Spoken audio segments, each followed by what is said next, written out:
Hola, ¿qué tal? Donde quiera que estén, estamos aquí en el aula jurídica virtual siglo XXII. Sí, siglo XXII, no nos equivocamos. Y en el seminario constructivista, con el gusto, con el placer de poder entrevistar a un joven psicólogo organizacional, que es el querido maestro Óscar García, eh, y el segundo apellido es como el escritor Arreola. A lo mejor es pariente de nuestro querido Juan José Arreola. El maestro es licenciado y maestro en psicología por nuestra casa de estudios, por la UNAM, y con, digamos, algunas características. Él ha fundado el grupo ASIO, Analistas del Comportamiento Individual en las Organizaciones, como lo son las universidades, las instituciones de educación superior, y se ha consolidado ya en una carrera enfocada justamente en esta área que es la psicología organizacional. Su experiencia incluye evaluación conductual, desarrollo de habilidades directivas y también esta gran palabra que es la gestión estratégica. Esto no es nada fácil. Gestión en muchos sentidos puede tener diferentes significados, pero gestión a manera de gerenciar, de administrar procesos, y ya nos contará él algo específicamente sobre el talento humano. Él maneja y ha estudiado temas como el tema de la contribución en las organizaciones de estos talentos, ha escrito artículos, capítulos en libros especializados y actualmente es profesor de asignatura en la Residencia de Gestión Organizacional de la UNAM, donde está liderando cursos de metodología y práctica supervisada, guiando a nuevos docentes, nuevos profesionales en el análisis y aplicación de digamos, soluciones organizacionales basadas en evidencia, algo que nos gusta mucho porque nosotros manejamos esto que en siglas se llama EBEC, el enfoque basado en evidencia científica. Y esto no quiere decir que los datos nos metan en una jaula de oro, significa que al menos tenemos referentes observables, que de alguna manera no pierden completamente la subjetividad, porque siempre hay un sujeto, una persona que los interpreta, pero que tenemos un parámetro, un parámetro observable a partir del cual llegar a acuerdos. Así que realmente para mí, yo conozco su trabajo personalmente, y lo que les puedo decir es que realmente sí recomiendo acercarse a su trabajo, pero esperemos que hoy nos dé más ganas de acercarnos a su trabajo con esta entrevista. Vean ustedes qué maravilla el escudo precioso de nuestra UNAM. Y yo quisiera empezar, maestro, esta pequeña entrevista para este mundo virtual en el que cualquiera que realmente quiera aprender puede hacerlo buscando, eh, confrontando diferentes versiones, diferentes fundamentos. Esto de que cada maestrillo tiene su librillo, pues lo dijo Cervantes hace muchísimos, muchísimos años. Y lo que yo quisiera empezar, maestro, es para conocerte un poquito más, dos preguntas. En la primera pregunta, un poco que sin humildad nos compartas, ya leí yo tu semblanza curricular, pero algún logro, algo personal, algo que tú digas esto, cómo me ha llenado de satisfacción. Y la otra es que nos ayudes a decirnos cómo es que empiezas en la docencia, por qué, qué fue aquello que te atrapó o qué fue lo que sucedió que llegaste frente a un grupo. Esas dos primeras preguntas para permitirnos contextuar un poco tus posturas y las fuentes que a lo mejor nos puedas presentar. Nosotros estamos insistiendo en que es muy importante la transparencia, que sepamos quién es quién, de dónde viene, si estás de un lado, si estás del otro, y por qué eliges esas posturas epistémicas, esas posturas de conocimiento. Y desde luego, el contexto es muy importante para poder ubicar a una autora o a un autor. Entonces, pues aquí tienes la pantalla, tienes el micro, y por favor cuéntanos un poquito de esta historia, de cómo es que llegas a estar frente a un grupo y este logro, querido. Fíjate que te comparto que esta pregunta de compartir logros, hay veces que nos cuesta trabajo. A las personas a veces yo les digo, ¿cuándo fue tu momento mágico o cuándo son tus momentos mágicos en la docencia? Y a veces cuesta trabajo identificarlos, pero te escuchamos, querido maestro Oscar. Claro que sí, muchísimas gracias, maestra. Pues mire, los momentos yo los vería más de forma personal y creo que si algo me ha llegado a impactar más en los últimos años es el acercamiento que he tenido de algunos alumnos para decirme, ¿sabe qué? Esto que vi en la clase me es de gran utilidad, no sabe cómo me ha servido, cambió mi práctica docente, en clase incluso me ha parecido maravilloso. Oiga, maestro, yo he tenido este error, pero ahorita me está diciendo que este error pues no tenemos que mejorarlo, tenemos que cambiarlo. Y pues claro que sí, pues, también es aceptable tener errores, ¿no? Pero creo que esta parte del reconocimiento por parte de mis alumnos ha sido de las cosas más gratificantes que he tenido y también se ha visto reflejado en el ámbito profesional que ha confirmado, digamos, mi actuar de manera en el ejercicio de esta práctica basada en evidencia y es que las personas con las que hemos podido colaborar y estas grandes organizaciones a veces que hemos llegado a incidir, pues nos han agradecido bastante las intervenciones que hemos llevado a cabo y los han implementado a rajatabla. O sea, es impresionante a veces la disposición de algunas organizaciones para aceptar los cambios y ponerlos como una instancia de mejora continua. Me parece impresionante en algunos casos. En algunos otros es un poco más complicado, ¿no? Creo que esto se ve de manera un poco más ágil en algunas organizaciones privadas, para mi desgracia. Las organizaciones públicas trabajando de una forma un poco más lenta y a veces se ven relaciones de alta complejidad en el cambio organizacional cuando enfrentamos a organizaciones extremadamente rígidas a veces que no nos permiten avanzar hacia incluso hasta un ambiente más saludable, diría yo. Y aún así es muy intensa la disposición de algunas personas por no ejercer ningún cambio. A veces es impresionante. Pero dentro de este mundo, que le digo que para mí esas son las fuentes de apremio que más tengo yo con la docencia, lo que me llevó directamente a ello creo que fue una vocación desde la licenciatura. Es un poco extraño. O sea, en la licenciatura hicieron una especie de un proyecto PAPIME en el que iban a recuperar un grupo de estudiantes para capacitarlos en la docencia. Básicamente los metían en el diplomado de docencia desde la licenciatura y fue cosa que me tocó a mí. Entonces nos incorporaron a este ámbito de la docencia. Llevamos cursos, llevamos prácticas, podríamos decir, supervisadas como ayudantes de algunos docentes. Salimos y al final el curso como que no llevó a nada. La idea del proyecto era hacer una renovación de la planta docente de FES Zaragoza, pero pues yo me quedé con todas las buenas experiencias que llevé ahí, pero aunque el proyecto no haya llevado para nada. Después me fui a la maestría en Iztacala y yo platicaba con mucho entusiasmo todas estas áreas que me apasionan bastante, que son el área de la enseñanza y de la aplicación del conocimiento. Eso no sabe cómo me fascina. O sea, decía ahorita que todos traemos un manual como maestros, pero creo que si algo distingue entre los profesores buenos y excelentes, no es solamente que tengan el manual, sino cómo lo utilizan. Y la capacidad que puedan llegar para difundir ese manual me parece bastante increíble y bastante necesario en nuestra institución, ¿no? No ser egoístas con los conocimientos, sino practicarlos o divulgarlos en todo lo que podamos y en todas las áreas que tengamos oportunidad.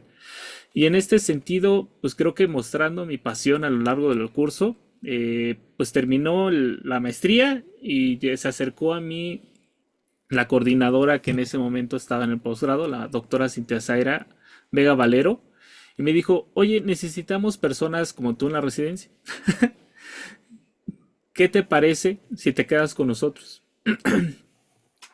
Y pues yo encantado, ¿no? No podría pedir más. Literalmente era investigación acompañada de retos en la organización que teníamos que solucionar y eso para mí era algo que no podía descuidar. Y desde entonces estamos ahí, también ya cursé el doctorado, estoy cursando el doctorado y ahorita pues combinarlo con esta práctica profesional capacitando y dirigiendo a un grupo de estudiantes, pues no podría pedir nada más de mi institución en este momento. Muy bien, creo que nos queda muy claro el cómo uno se va enamorando de y encontrando también esos intereses, esas pasiones, eso que hace que te levantes de la cama aunque tengas mucho cansancio o sueño.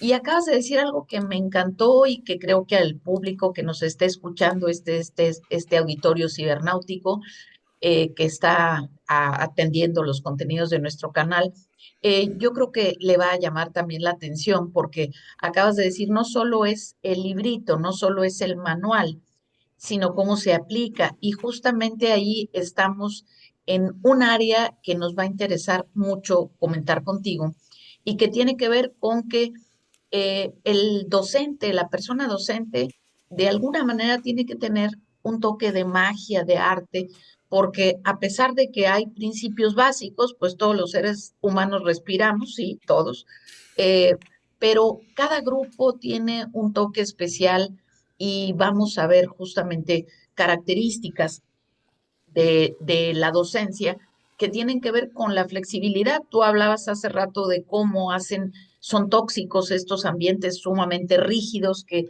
a veces establece pues los sistemas burocráticos en cualquier parte del mundo, ¿no? Ciertas normas que son inflexibles, que tienen que ver con garantizar ciertas seguridades que acaban haciendo daño, ¿no? Entonces, voy a mostrarte aquí en pantalla justamente hablando de aplicar y de la necesidad de adaptación, dices, pero si es la misma materia, si es la misma institución, sí, pero los estudiantes no son los mismos.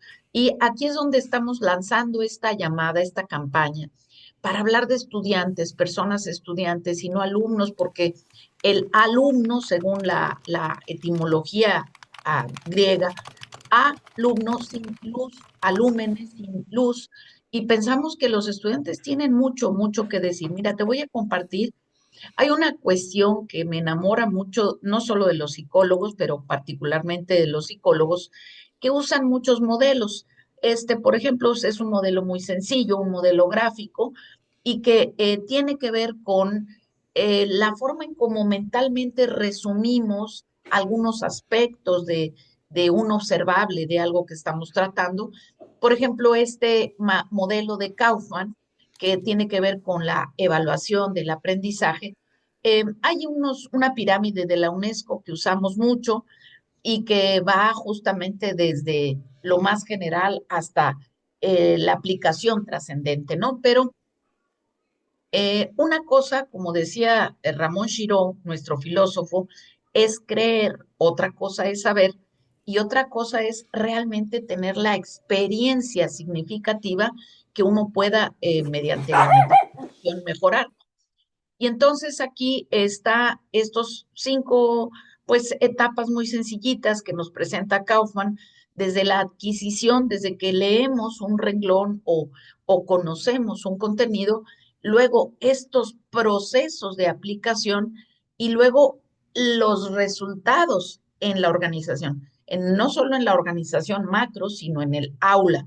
Y luego la parte más importante que nos interesa es cómo después de estar esos resultados en el aula, salen y fluyen a las familias de la persona, a la sociedad, a la colonia, esto que son los resultados sociales, en donde ya trasciende y podríamos hablar, por ejemplo, en el ámbito jurídico, pues de una justicia cotidiana que es una de las, digamos, corrientes que estamos manejando. Entonces, esta parte de los modelos tiene que ver con estas relaciones, estos hipervínculos que nosotros llamamos, eh, vínculos en el aula, vínculos en el espacio áulico adentro y afuera, y ojalá que ahorita podamos hablar un poco de esta enorme corriente que es el flip learning, que hay gente que la menosprecia y dice, ah, pues eso suena fácil.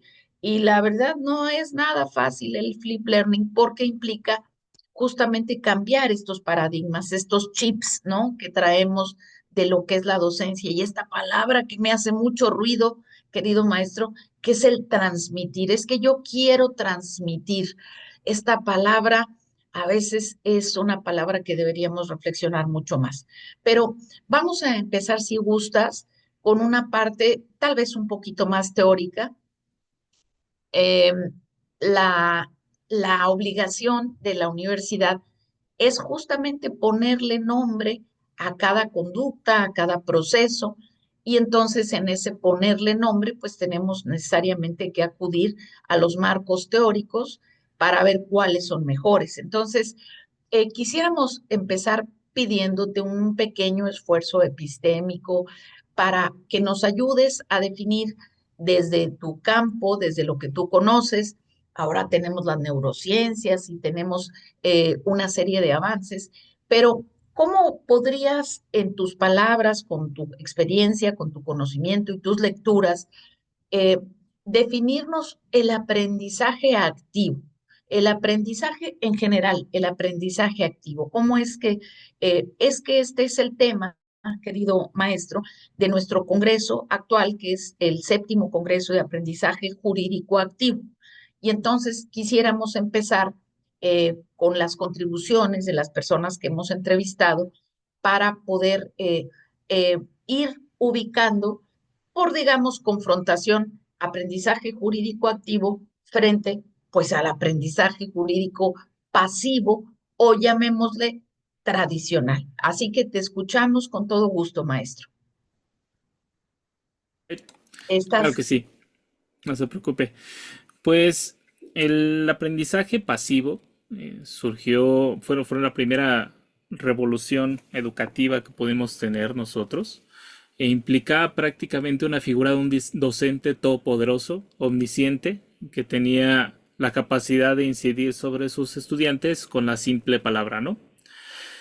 Entonces aquellos estudiantes que tenían la oportunidad de ser una especie de esponjas y de recibir el conocimiento por parte de estos docentes, empezaban a clasificarse entre buenos estudiantes y malos estudiantes, ¿no? Entonces hablábamos de capacidad de absorber todos los conocimientos que nos daba el docente, ¿no?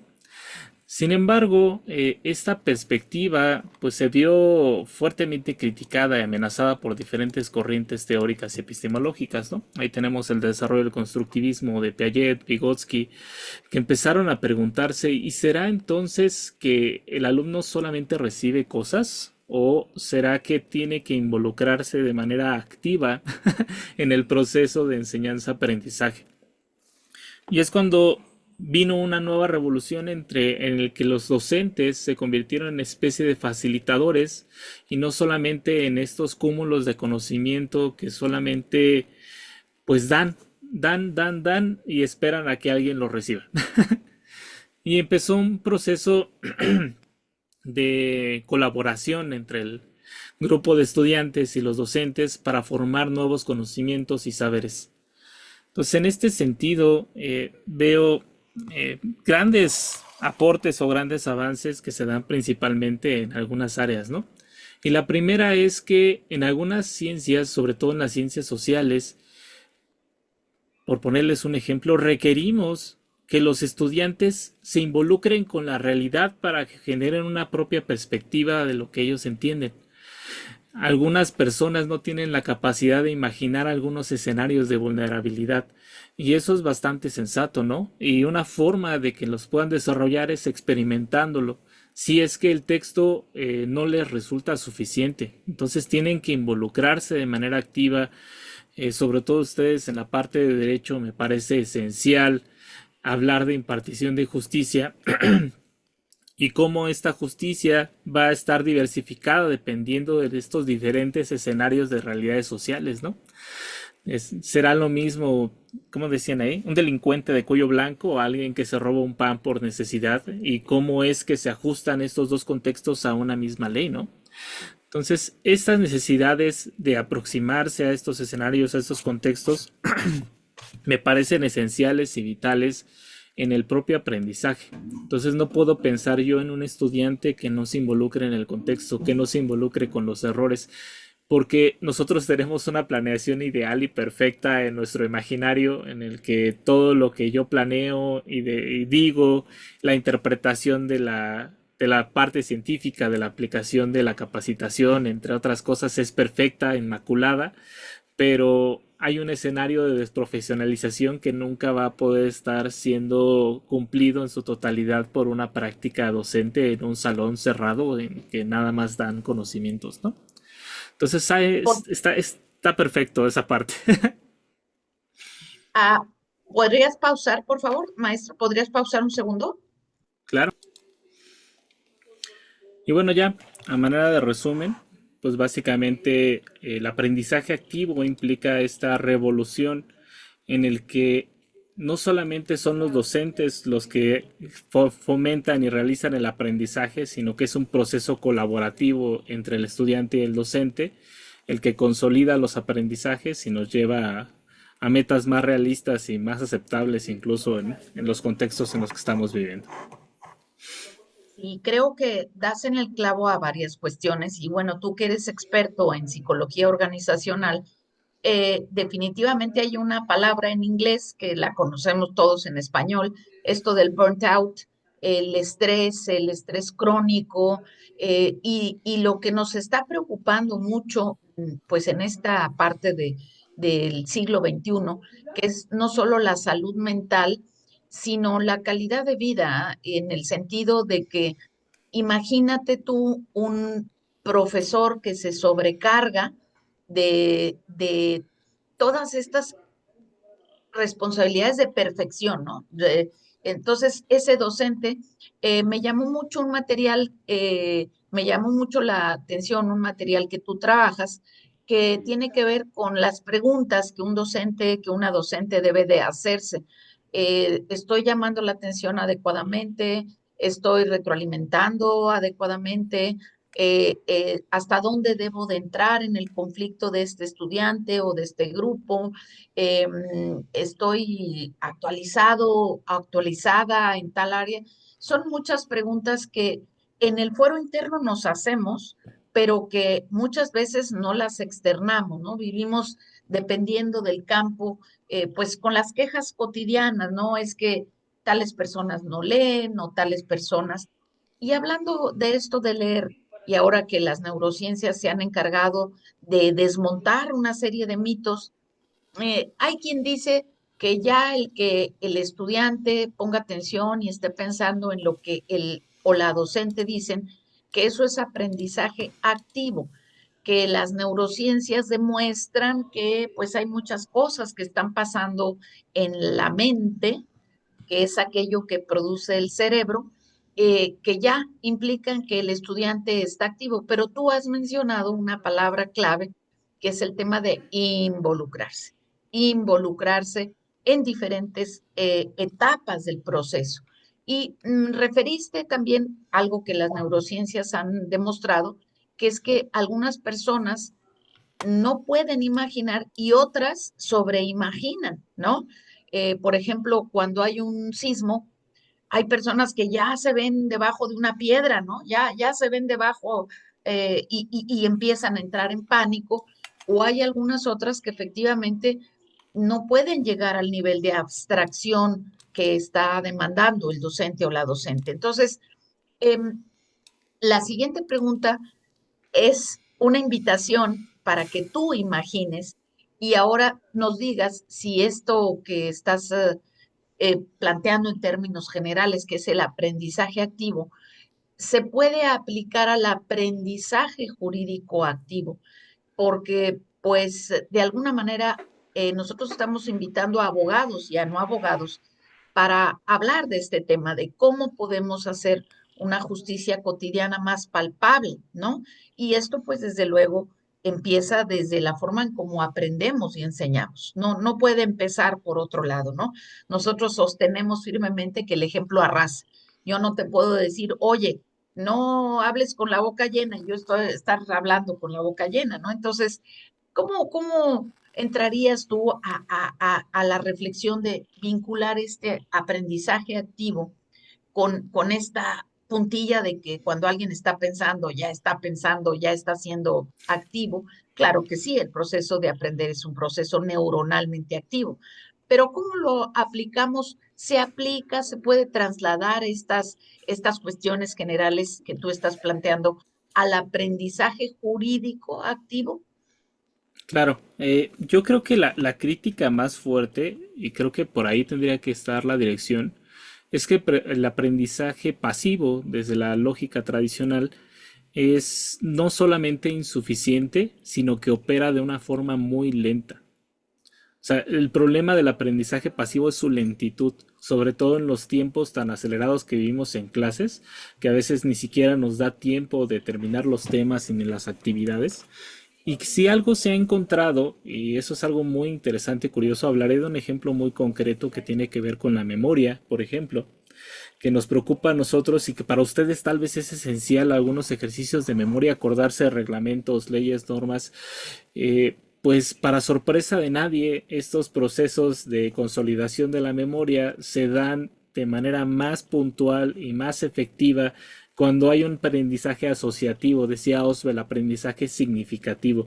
Entonces, en la medida de que es más significativo, se generan una serie, decía Oswald, como especie de mapas mentales en el cerebro que facilita la memoria y consolida la misma.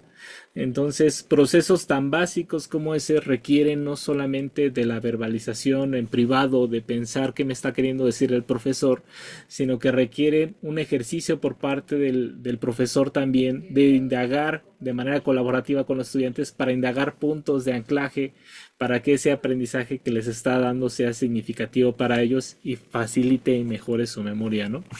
Entonces, desde estos sencillos y casos muy básicos y muy puntuales, a referirnos a la otra parte, ¿no? Y es, bueno, ¿y cómo consigue eso el docente?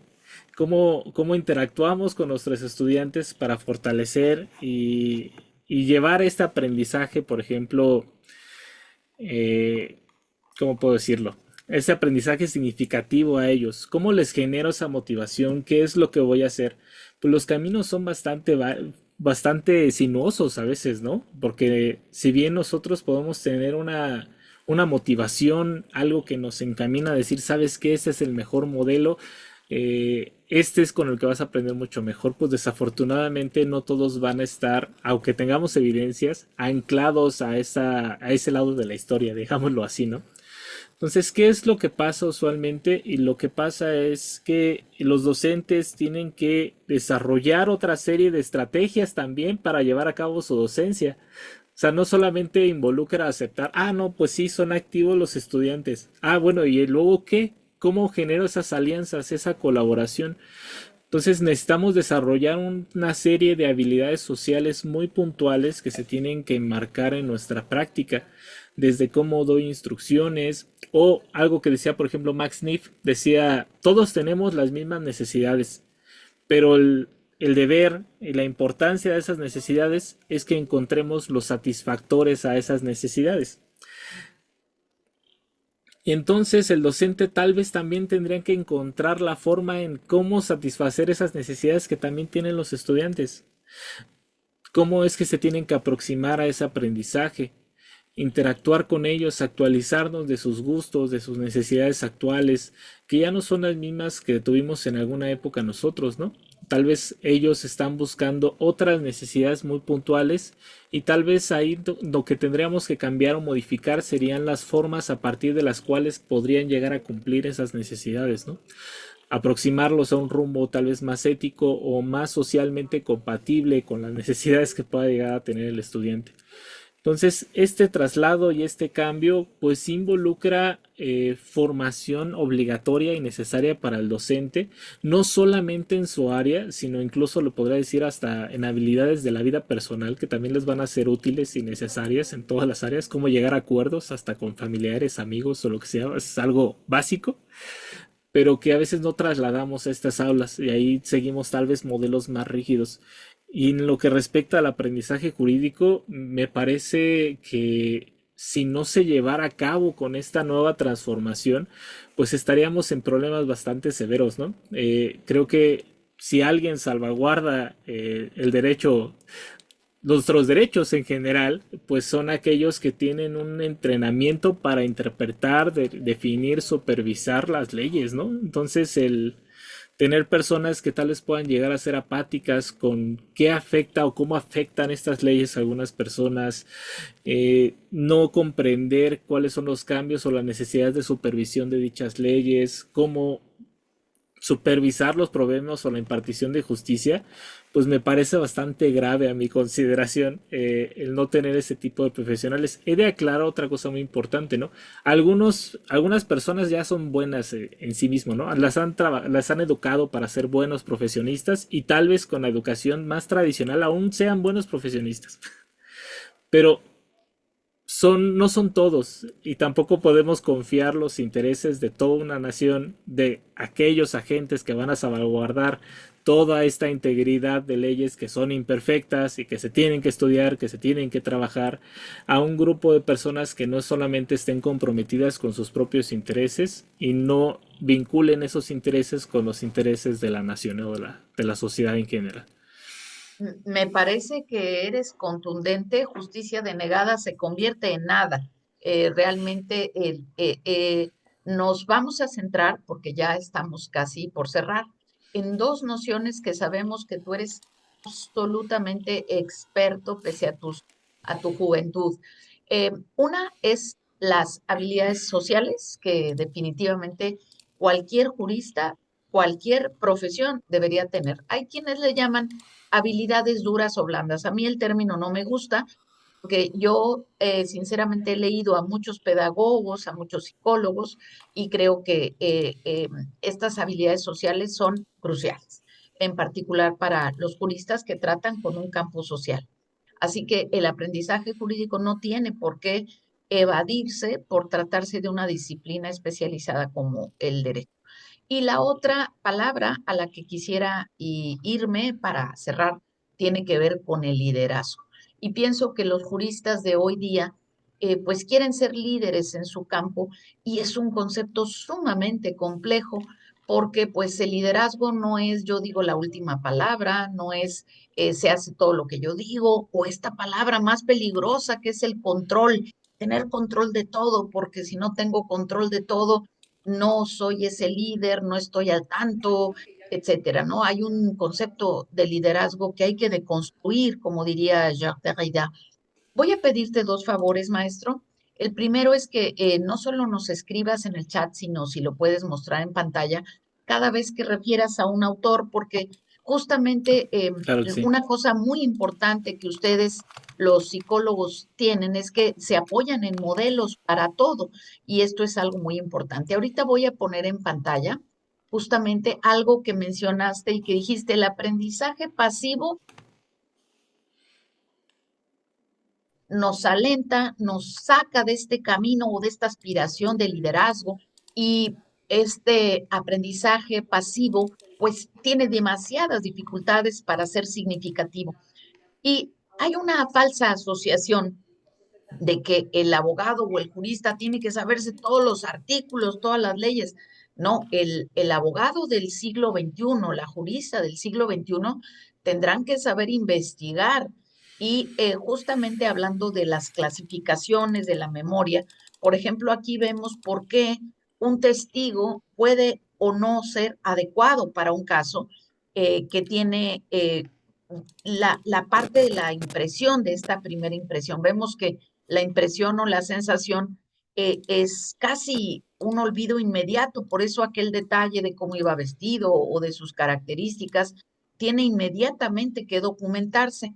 Hoy en día, pues vamos a tener que saber usar minería de datos para recordar en qué artículo o en qué ley, cuál es el marco jurídico que un jurista tiene que interpretar para poder resolver este caso que tú dices. La norma es general, es la misma, sí, pero no se interpreta como si fuera una especie de receta para cada caso. Y ahí es donde estas habilidades sociales van a cobrar vida, ¿no? Entonces vemos que hay memoria de corto plazo, sobre palabras, sobre no números, sobre cierto tipo de características y memoria de largo plazo que tiene que ver con cómo entendemos en qué contexto estas cuestiones, ¿no? Entonces vemos que hay justamente pues modelos, en este caso podemos hablar de modelos que nos presentan actualmente las neurociencias y que ya están muy probados porque precisamente son lo que llaman modelos empíricamente probados, ¿no?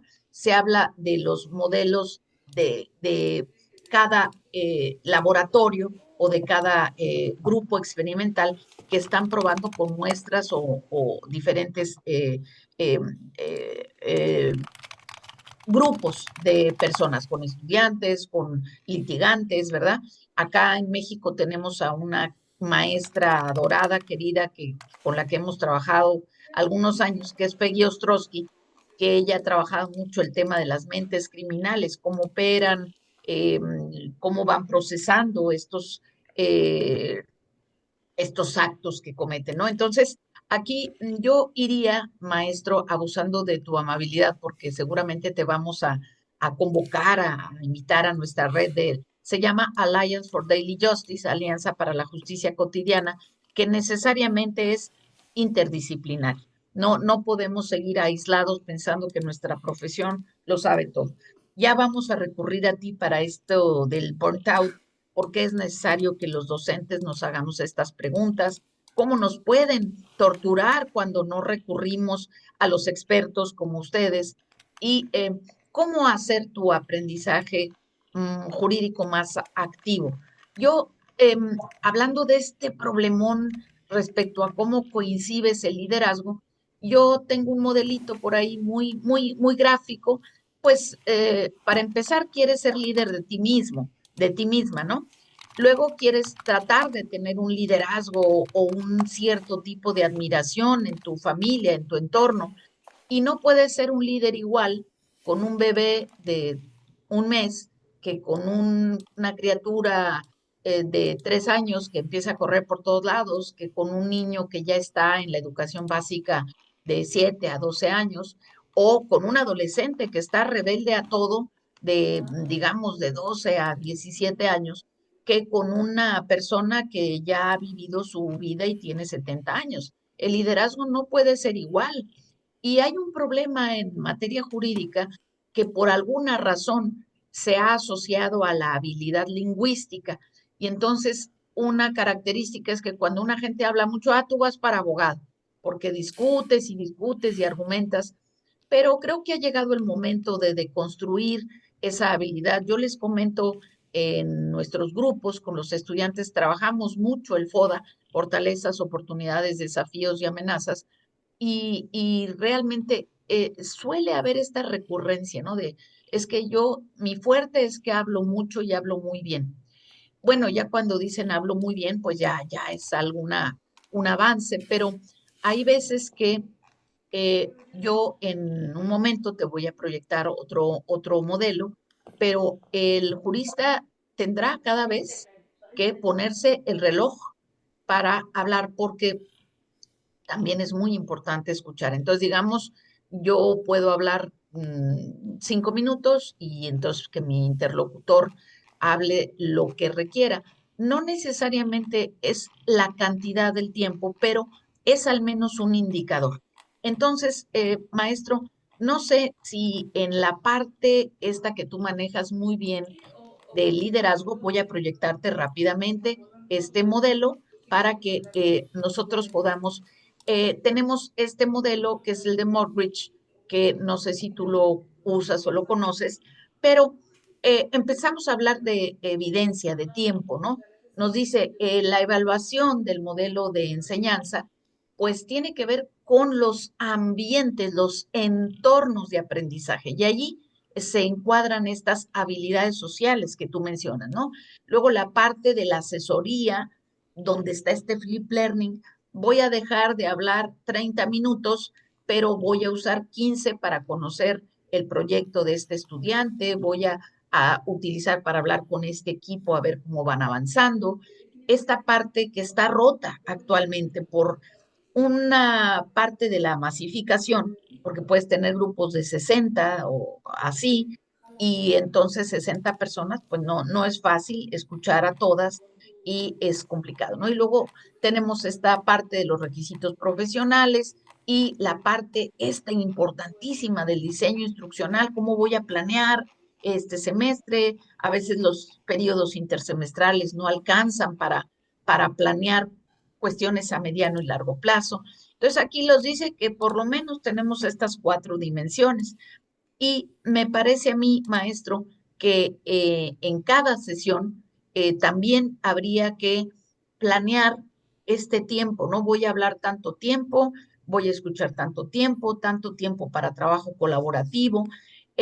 Tú que conoces todos estos modelos, ojalá que en la próxima ocasión pudiéramos tener una entrevista únicamente sobre tal vez diseño instruccional. Pero por el momento, para ir cerrando, yo tengo el mandato de invitarte a que nos compartas alguna experiencia exitosa para ti, esto no quiere decir que para todo el mundo funcione, que tenga que ver con este liderazgo, con estas habilidades sociales, particularmente con aquellas personas que son más desafiantes. A mí me ha tocado en algunos semestres tener estudiantes que parece que no te están haciendo caso o que están moviendo los ojos muy raramente o que tienen este síndrome y que cualquier persona diría, oiga, usted no está poniendo atención y no está. Entonces, este mandato que tengo es de preguntarte sobre una experiencia de aprendizaje exitoso, pero no con el estudiante promedio, sino con justamente aquellos estudiantes que cada vez vemos más que tienen o no sé si lo tengan, pero este síndrome de hiperactividad o de que están constantemente moviendo las manos, los pies, que parece que están aburridos, que están viendo el reloj cada 3 minutos, que no sabes si es que no les interesa lo que estás diciendo o tienen estos desafíos. Entonces, yo como psicólogo y más psicólogo organizacional, te invitaría a que para cerrar esta cápsula y abrir muchas más, maestro, pudieras hablarnos de estas experiencias exitosas con ese estudiante que a cualquier docente pudiera, o a muchos docentes pudiera parecerles desafiante, este chico o chica muy inquietos o que quieren participar de más. No sé, el abanico es enorme. Eh, Tienes la palabra, maestro.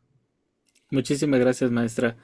Pues mire, hablando de liderazgo y sobre estos temas, creo que es donde se enfrentan o que podemos poner en juego nuestras habilidades como docentes para lidiar con este tipo de personas, ¿no? En este caso, en la maestría pasa el fenómeno no de que no presten atención, sino que algunos alumnos llegan creyendo que ya lo saben todo del campo. Entonces ya llegan con la fina creencia de que ya solamente es un trámite la maestría, ¿no? Entonces ya están ahí para esperar 2 años y que reciban un título y se acabó. Entonces nos ha tocado ver bastantes experiencias de alumnos, principalmente ahorita me acuerdo de uno, que tenía algunas dificultades para seguir indicaciones, ¿no? Entonces era de, bueno, mira, te va a tocar a ti una práctica donde tú vas a ser el encargado de dirigir una capacitación a un directivo para que tal vez él adquiera algunas habilidades puntuales como habilidades sociales, ¿no? Y bueno, una con la experiencia práctica y también de la docencia le dice, mira, tal vez podrías irte de este lado, tal vez podrías sugerir estas cosas, pero pues tú propone qué quieres hacer y yo te voy orientando con base en lo que tú me vas proponiendo, ¿no? Pues lo que me enfrenté es de que no quería proponer nada. Entonces era así como de, ah, ¿y ahora qué voy a hacer, no? O sea, la dinámica de la capacitación y del entrenamiento es que él haga cosas, las diseñe y yo las valoro y le doy recomendaciones sobre lo que él trabajó. Pero pues él no quería trabajar en eso.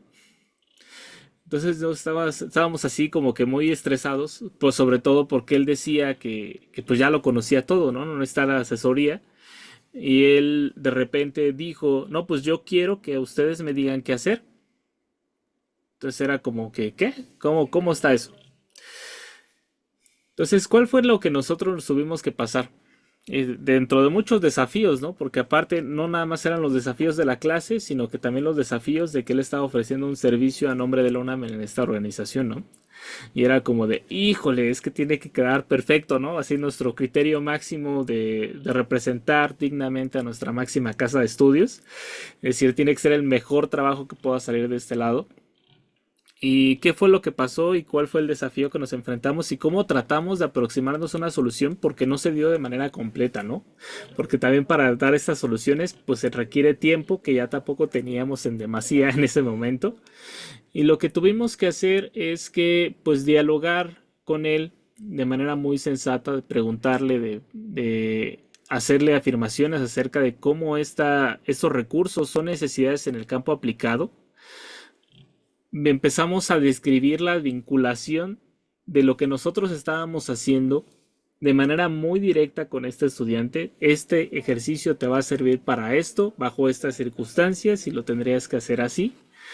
Y solamente haciéndolo de esa manera tan explícita fue que empezó a trabajar el estudiante.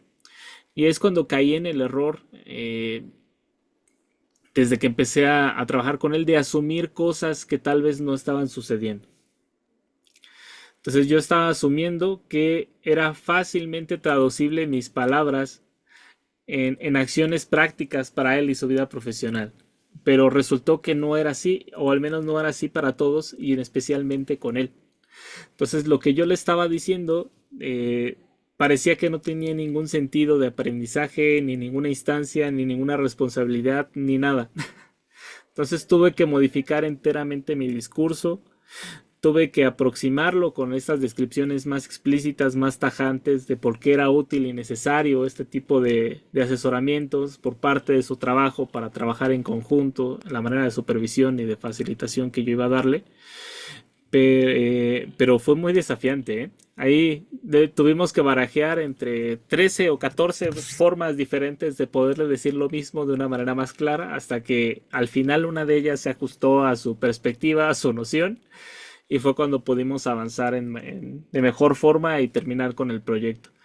Pero sí fue un ejercicio bastante muy puntual en el que me di cuenta que todas las habilidades que yo poseo en ese momento tampoco sirven para todos los escenarios. O sea, mis habilidades sociales no sirven para todos los escenarios. Y esto implica también una otra necesidad adicional que aprendí ahí, y es que el criterio no es que yo dé buenas instrucciones. El criterio es de que esas instrucciones sean aceptadas por el estudiante, que le sean de utilidad. Y no solamente que yo se las dé, sino que él puedan aplicarlas en el otro escenario, ejecutarlas, practicarlas, ver las interacciones, saber las consecuencias que pueden tener esas formas en las que le sugiero que pueda llevar a cabo su proyecto. Y pues implicó una transformación para mi forma de platicar, de hablar. Ahora ya superviso más a mis próximos estudiantes, veo si está siendo de utilidad lo que le estoy dando. La mayoría de las veces sí, y si no, pues entonces tal vez tenemos un problema de comunicación que voy a indagar ahora ya con muchísimo más tiempo de holgura para poder solventarlo antes de que se lleve a cabo la práctica. Pero los diálogos y la forma de trabajar con los estudiantes se vuelve cada vez más difícil y conflictiva a veces. Voy a interrumpirte porque aquí acabas de mencionar un aspecto que parece crucial, maestro, y que tiene que ver con Ujú. que la persona que aspira a ser líder, eh, tal vez no considere entre sus habilidades sociales el adaptarse, porque dice, un líder no se adapta a nadie, un líder hace que todos se adapten a él, y ahí viene este mito o digamos tópico de que si el líder va adelante, que si el líder va atrás, que si... Yo sinceramente no puedo más que pensar en la familia, y pues hay ocasiones en las que por supuesto vas delante de los hijos, hay ocasiones en las que tienes que estar detrás observando, pero la mayoría del tiempo vas a un lado. Entonces, el líder, como dijimos, en materia educativa, pues aquel que logra cumplir acuerdos, porque nosotros no vamos a un aula para hacer lo que nos dé la gana. Tenemos un marco jurídico, tenemos unas obligaciones, tenemos unos deberes y tenemos unos estándares básicos de aprovechamiento. Con este caso que tú nos cuentas, dices, bueno, ¿quién se va a adaptar a quién? Y cuál es el problema real? ¿Cómo identificar el problema real? La persona no quiere hacerlo porque tiene otra percepción, digamos, del logro. Y como dices muy bien, no es solamente qué instrucciones le voy a dar, sino cómo hacer que comprenda las consecuencias. ¿Por qué no te debes de ir en una moto a 300 kilómetros por hora?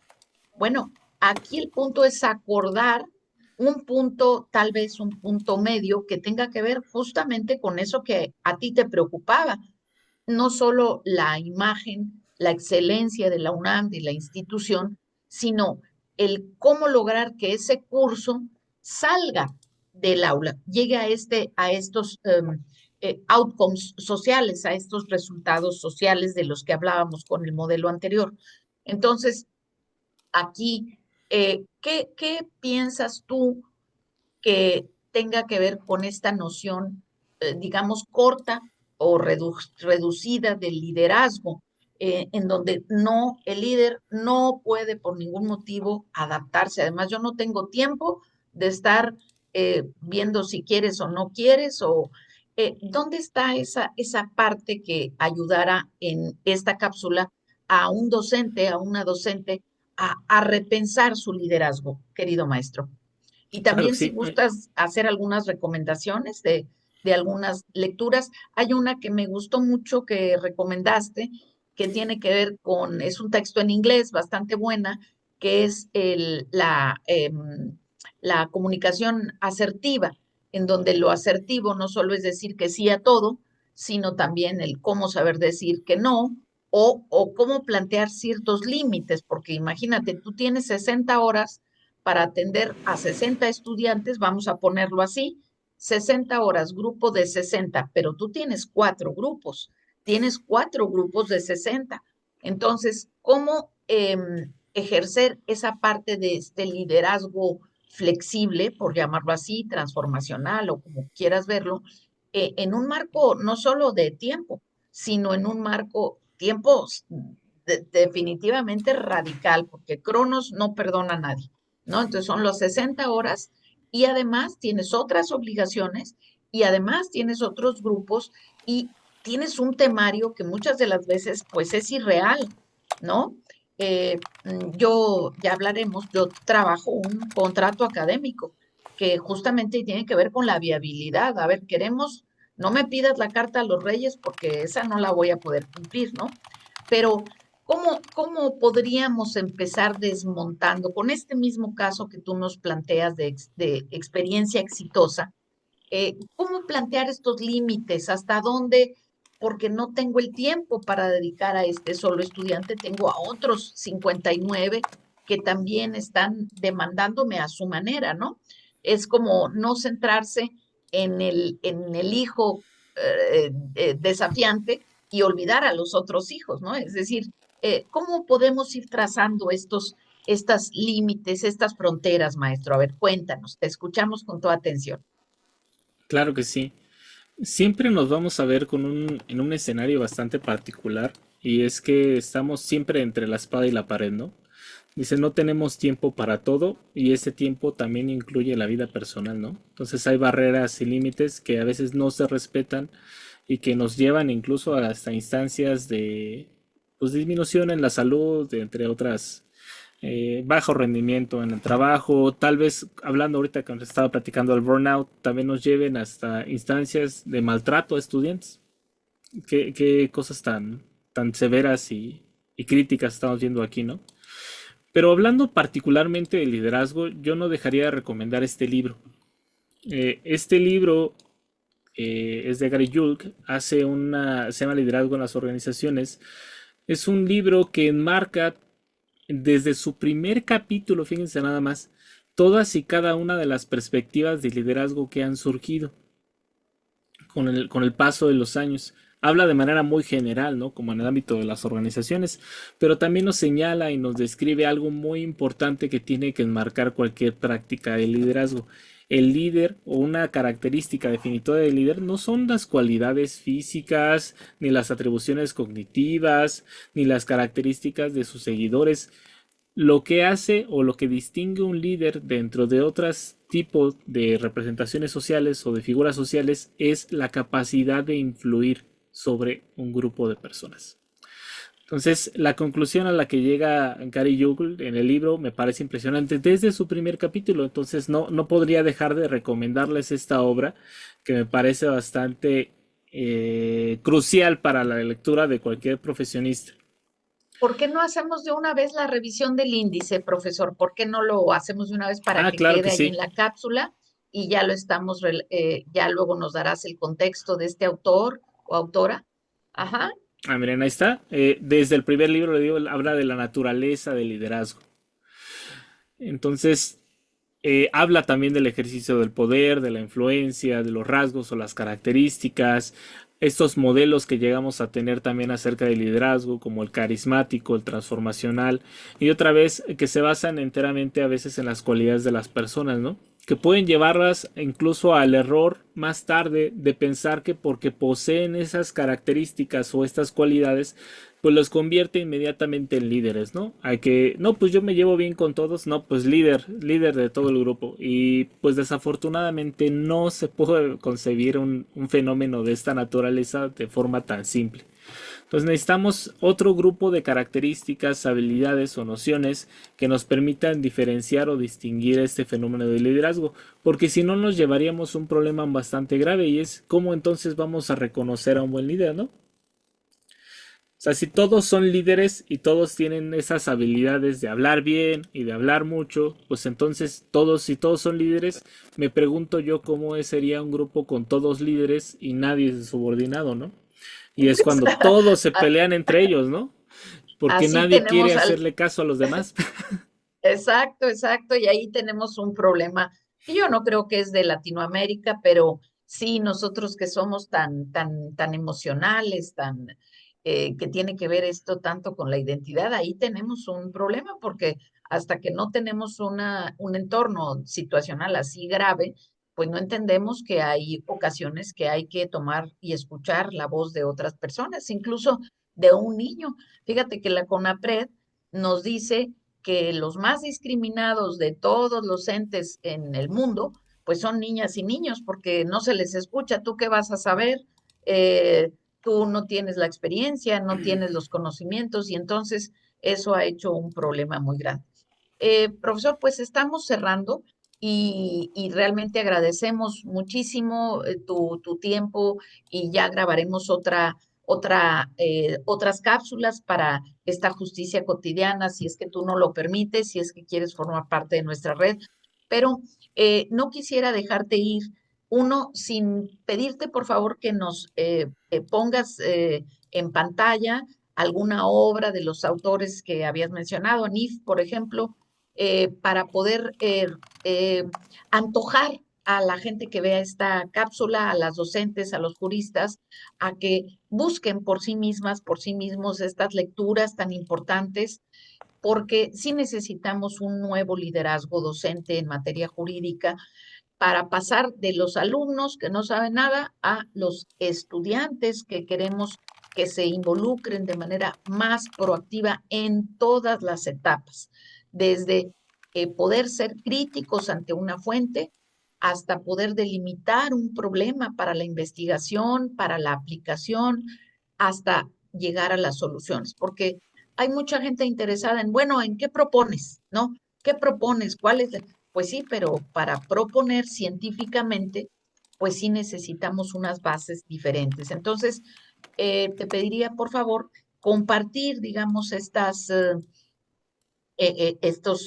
autores, alguna obra en la pantalla y pues no sé si pudiéramos cerrar, porque yo creo que sería importante, con eh, algunas predicciones, maestro. No sé si te sientas en la capacidad de hacer algunas predicciones respecto a cómo verías tú que tendría que ser ese jurista del siglo XXI dentro de este catálogo tan claro que tú tienes de intereses, de habilidades sociales. Dentro de este catálogo que te permite hacer algunas eh, predicciones, ¿verdad? Y para esto vamos a mostrarte nada más rápidamente aquí en pantalla. Es una paginita muy sencilla, pero nos habla de cuáles son aquellos síntomas y signos del burnt out, esta erosión de la salud física y mental y cómo tiene estos efectos devastadores que a veces no pensamos. Por ejemplo, algunas personas que tenemos problemas de salud, a veces llegamos a la clase sin ningún ritual de limpieza y traemos toda el dolor, la presión y no nos damos cuenta. Entonces, ¿qué tenemos que hacer es identificarlas, ¿no? Esta más frecuente, que es la frustración, la falta de cumplimiento de estos metas o las metas el agobio, el que de pronto nos encontramos cansados o sin energía, que no nos cuidamos, que no tomamos, llegamos a clases sin comer, sin tomar agua, a veces con la molestia de un zapato o algunas cuestiones así, problemas desde luego para dormir y que nos vamos aislando, eso también es una cuestión muy frecuente, o traer este pesimismo que la nube para donde vayamos, ¿verdad?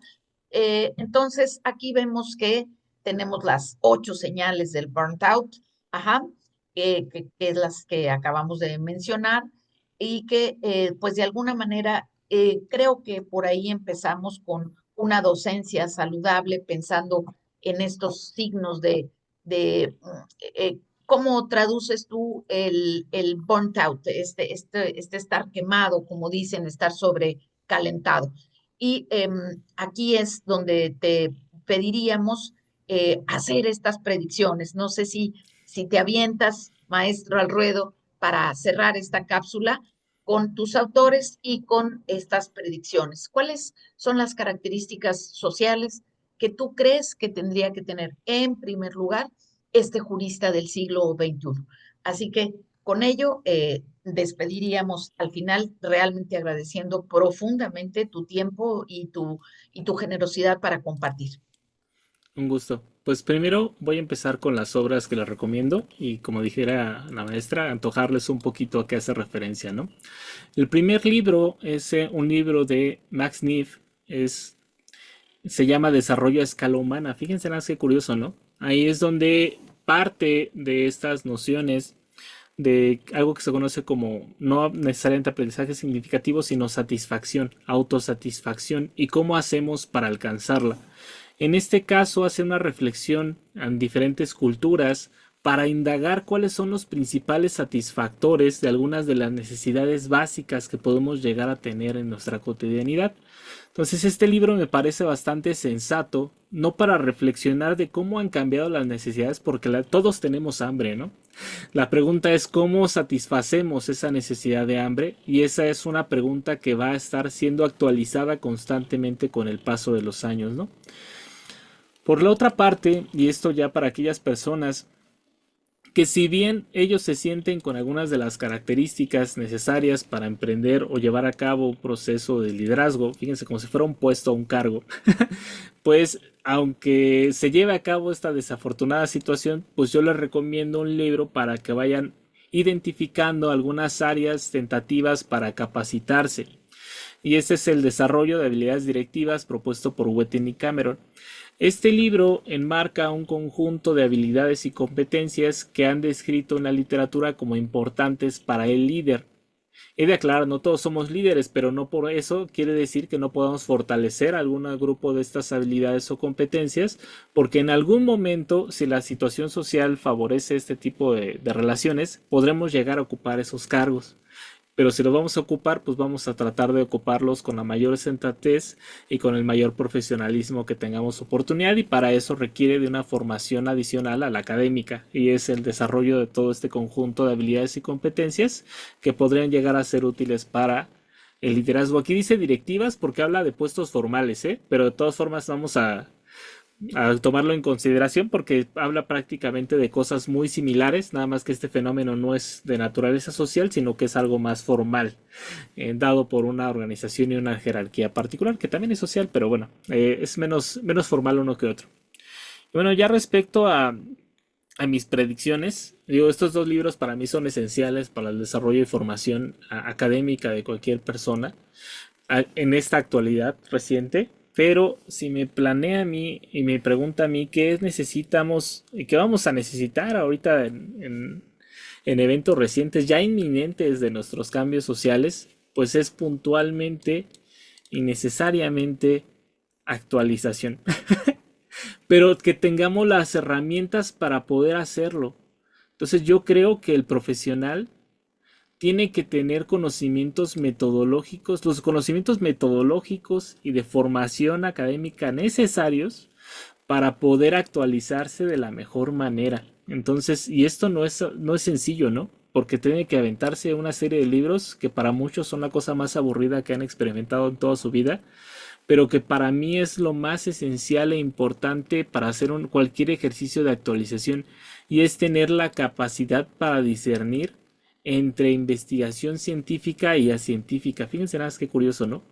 Tener una opinión y algo con criterios bastante certeros.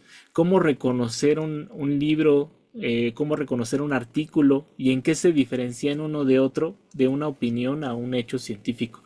Entonces yo creo que va a ser una necesidad muy importante, sobre todo en esta época de que requerimos actualización o tenemos información de todos lados, el poder discernir entre información de mejor calidad y otra que tal vez no lo sea tanto, pero que también la puedo leer para aproximarme a esa nueva noción.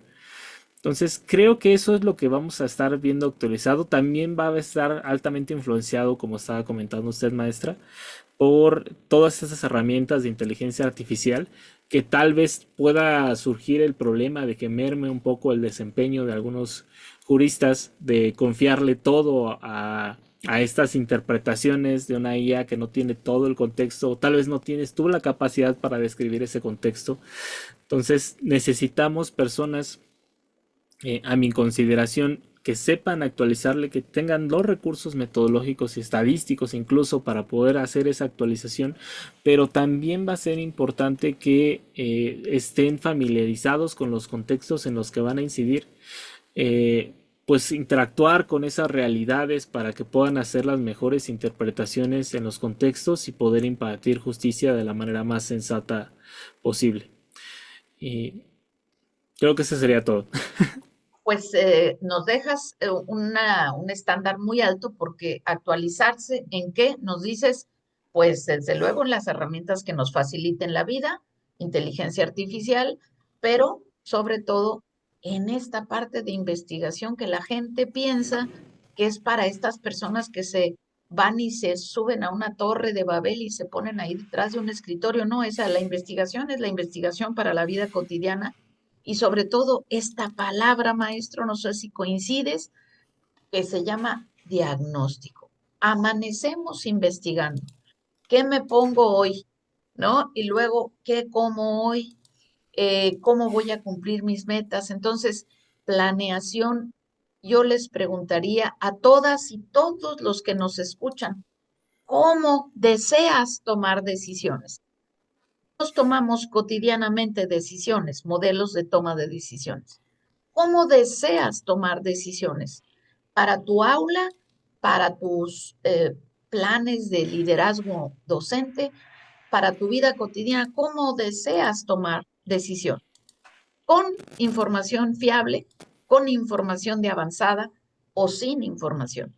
Creo que la respuesta es contundente y es obvia, y esa es la invitación. Si tú deseas tomar decisiones con información fidedigna, de vanguardia, líder, actualizada, necesitaremos investigación y necesitaremos herramientas muy, muy concretas, muy específicas conforme a nuestras necesidades, nuestra personalidad. Así que vamos a tener que pedir el apoyo del maestro Óscar García Arreola. Ya nos compartirá otros textos, nos compartirá también otras herramientas. Vamos a convocarte para que nos ayudes en esta expansión de los que se llaman MASC, metodologías, métodos alternos de solución de conflictos, que cada vez más, maestro, van a ser la tendencia en el derecho. Antes que llegar al tribunal formal, rígido, en el sentido más positivo del término, tendremos que pasar por etapas de investigación y de metodologías alternas para tomar decisiones y para diagnosticar un problema. ¿Dónde está la parte medular? ¿Dónde está la parte medular de ese estudiante que dice, no quiero participar, yo ya sé todo? ¿Dónde está la parte medular? ¿Qué debemos dejar fuera? ¿En qué estamos de acuerdo? ¿Cuál es esa parte del problema en la que nos debemos de centrar por efectos simples de la brutalidad de Cronos? Ya que Cronos nada más nos da 24 horas al día, tenemos que seleccionar las batallas que elegir. no podemos luchar todas las batallas en un día y hoy nos damos realmente por atendidos en esta entrevista y queremos dejarle a nuestro invitado que sea él el que cierre con su voz esto que llamamos el call to action, la llamada a la acción. Después de esta cápsula, ¿cuáles serían las tres acciones que tú recomendarías concretas a ese docente que pretende ser líder? Porque en el aula todos definitivamente y todas necesitamos en alguna medida ser líderes o lideresas. ¿Cuál sería este call to action, este llamado a la acción? Maestra, maestro, que quieres contribuir, que quieres ser un jurista del siglo XXII, ¿cuáles serían esas tres llamadas a la acción que tú les propondrías para empezar en este camino de ese liderazgo, el ABC, para que por lo menos tengamos esta propuesta de nuestro ponente maravilloso, joven, potente, comprometido del día de hoy, Óscar García Arreola, y con eso únicamente cerraríamos para dejar esta cápsula como parte de este séptimo Congreso de Aprendizaje Jurídico Activo en la Facultad de Derecho de la UNAM del campus de Ciudad Universitaria. Maestro querido, estamos escuchándote para saber por dónde empezar para aquellos que tenemos muchas ideas o a los que a lo mejor no tienen muchas ideas por dónde empezar. ¿Cuál sería la sugerencia de nuestro doctor en psicología organizacional, nuestro doctor en medicina, que nos dice, a ver, mira, aquí tienes tres campos o los que tú gustes compartir para este call to action, para esta llamada a la acción hacia el liderazgo del jurista del siglo XXII, querido maestro? Claro que sí. Pues para mí, yo lo enmarcaría puntualmente. La primera es las habilidades profesionales que desarrollamos a lo largo de la carrera no son suficientes en mayor caso de los escenarios. Necesitamos capacitarnos y desarrollarnos en diferentes áreas que también son competentes de nuestra área de investigación y de acción en la sociedad.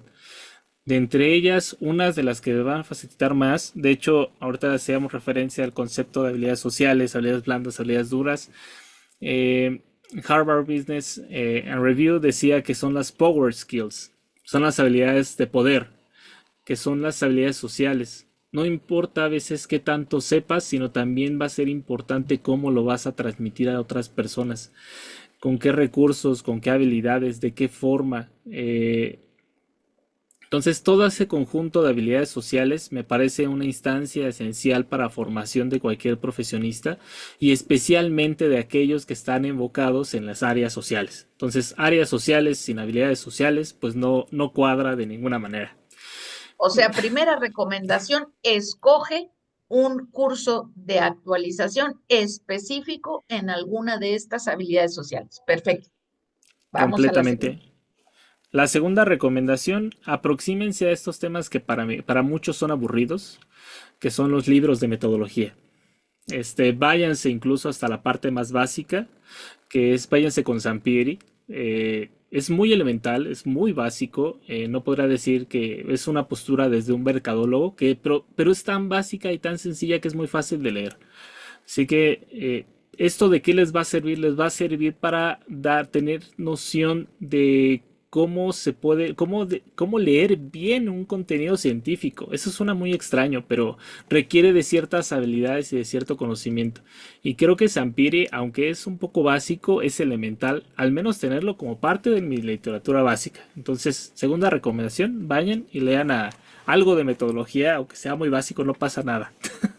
Fíjate que coincidimos, fíjate cómo dice el dicho que él allá arriba los hace y ellos se juntan. Hernández Sampieri es una lectura de partida y a mí me gusta mucho la segunda edición que es sencilla, porque luego le han metido y le han metido y le han metido, ya es un mamotreto gigante. Váyanse a la segunda edición, coincidimos plenamente, bórrense de la cabeza, segunda llamada a la acción, que la metodología es aburrida. La metodología es indispensable porque la usamos todos los días para todo y se va a volver como bien lo predice el maestro, y yo coincido con él, se va a volver una prioridad cada vez mayor para el jurista del siglo XXII. Perfecto, maestro. Ya tomamos nota. Y ya la ¿Seguimos tomando última, y nota? también la última y más importante, que será la tercera, es simple y sencilla. Aproxímense a esos contextos en donde van a incidir. No los ignoren, no crean que lo conocen. Eso sería una falacia bastante importante. No crean que conocen los contextos sociales de todas las personas. Es difícil imaginarse muchos de ellos porque jamás, algunos de ellos tuvieron la oportunidad de jamás vivirlos. Pero si no se aproximan a esos contextos, a esos escenarios, pues van a tener una práctica jurista bastante sesgada, y bastante desafortunada también, porque no están ajustando todas las normativas a estos contextos de aplicación que para mí es esencial, de esencial importancia para la impartición de justicia. Entonces, por favor, involúcrense, conozcan a dónde van a incidir, aproxímense a esos contextos, genérense su propia opinión, pero la opinión basada en hechos que ustedes viven. No se queden nada más con la parte de la lectura de los textos, de que creen decir o describir perfectamente los escenarios. Vayan, involúcrense con esas personas que están siendo afectadas por las leyes, cómo van a estar siendo afectadas, de qué forma, con un reglamento, cómo impacta. Pregúntenle incluso cómo, si es que lo conocen. Fíjense nada más qué parte tan básica, ¿no?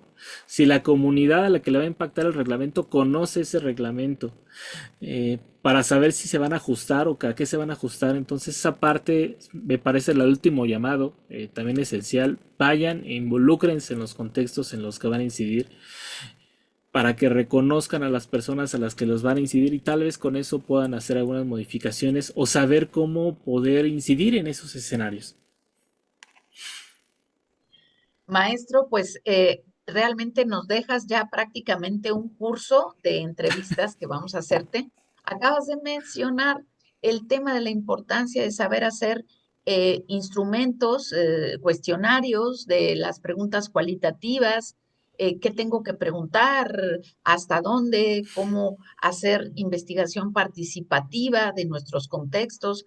Nos estás poniendo en un área de la metodología muy, muy importante, pero queremos quedarnos con estas tres participaciones y siempre procuramos cerrar con alguna obra de arte. Tenemos un seminario muy bonito llamado Enfocarte, así que vamos a cerrar justamente con este fresco de la Capilla Sixtina de Miguel Ángel, Dios y Hombre, en donde nos dice el maestro Oscar García Arreola: contactar, hipervincularnos. No decir, no, yo ya sé, no, yo ya conozco, no, yo he estado allí 200 veces. Sí, has estado allí, pero has compartido tu percepción, has visto la percepción de otras personas. Un gran problema que nos afecta son los sesgos cognitivos, los estereotipos que la ley nos manda en este modelo vanguardista, que todo mundo le llama derechos humanos, pero que ya hay que cambiarlo a derechos, deberes y libertades fundamentales, porque el modelo no es solo de derechos, tenemos deberes y tenemos libertades que hay que explorar, porque cambian en cada contexto, cada día. Aquí nos despedimos con esta maravillosa cápsula del profesor Oscar García Arriola, que ojalá la puedan recomendar, la puedan redistribuir, la puedan emplear en sus discusiones en el aula. Por eso es un aula jurídica abierta, para que la recomienden. Si este material, si estas entrevistas les parecen de interés, por favor, no les pedimos el like, sino que se suscriban, que nos retroalimenten, que nos digan qué necesitan que trabajemos con expertos amables, generosos como el profesor. Y aquí les dejamos esta bellísima obra de las personas tocándose en nuevos contextos, como dice y recomienda muy bien el profesor García: vincularse desde otras perspectivas, desde otros ojos, cumpliendo este mandato de los deberes, derechos y libertades fundamentales, de construir mitos. acercarnos un poco más a los beneficios de la ciencia, no a los perjuicios, sino a los beneficios, no a los perjuicios. Así que, maestro, ha sido un placer, ha sido todo un honor esta entrevista, esta charla sobre el liderazgo del jurista, del docente jurista en el siglo XXI. Muchísimas gracias, un placer, un honor. Dejamos de compartir y les decimos hasta siempre. Suscríbanse, pongan un like, pongan un comentario, una retroalimentación al profesor, preguntas, recomendaciones, consulten sus textos y quedamos aquí abiertos para ustedes hoy y siempre gracias al uso de las tecnologías. Hasta siempre. Hasta siempre. Muchas gracias por todo, doctora. Y Pausamos felicidades por el la... proyecto. Gracias.